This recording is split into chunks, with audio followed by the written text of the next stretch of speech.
تفسیر یو واقعه ولیکله چې یو سړی دی یو سړی سره دوستی ده تعلق دی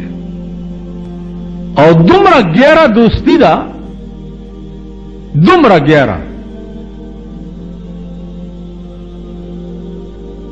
چې حد په تمام دی او دواړه دوستانم دي او دواړه بزرگانم دي او اولیام دي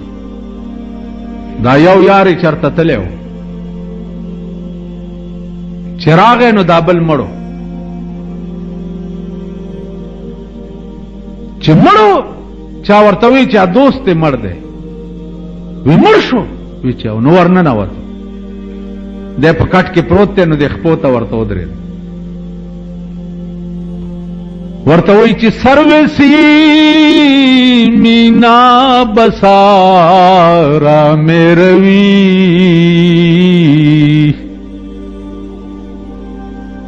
سروسی مینا بسارا میروی سخت بے مہری کے بے ماں میروی زما دړه سره دومره بے وفای چې بغیر زمانه روان شوی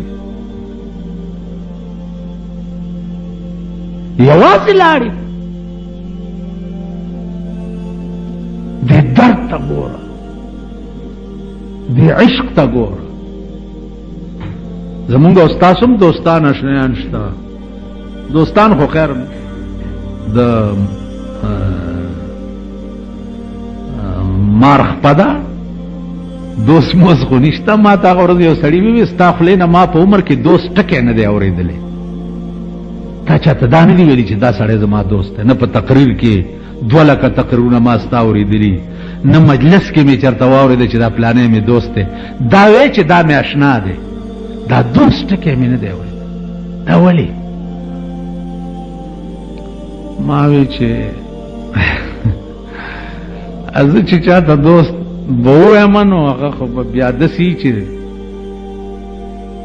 د رحمان بابا دا شعر مې ورته بیا وې چې کده سر خندل دشوار دی ما او تا تا دا په عشق سهل کار دی دشوار نه دی کدا سر قربانول ما او تا ته ګران دي کنه خو په مینا کې دا د سکندونو کار دی سکندونو دوست زدی ته وې چې سعد ابن ابي وقاص په یو جنگ کې جنگیده او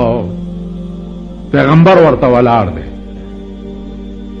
او ولاړ دی او سعد ابن ابي وقاص توره په لاس کې ده په مرګ سینه اچي سړی خو ځان بچ کوي او بل وای کنه سعد ابن ابي وقاص په سینه ورچي په توره نو رسول الله صلی الله علیه وسلم په دې جنگ کې ورمنډ کړه او سعد ابن ابي وقاص په دې املا دا سے ټپ وانه ورته ارمي يا ابا سعد فداك ابي و امي ابا سعد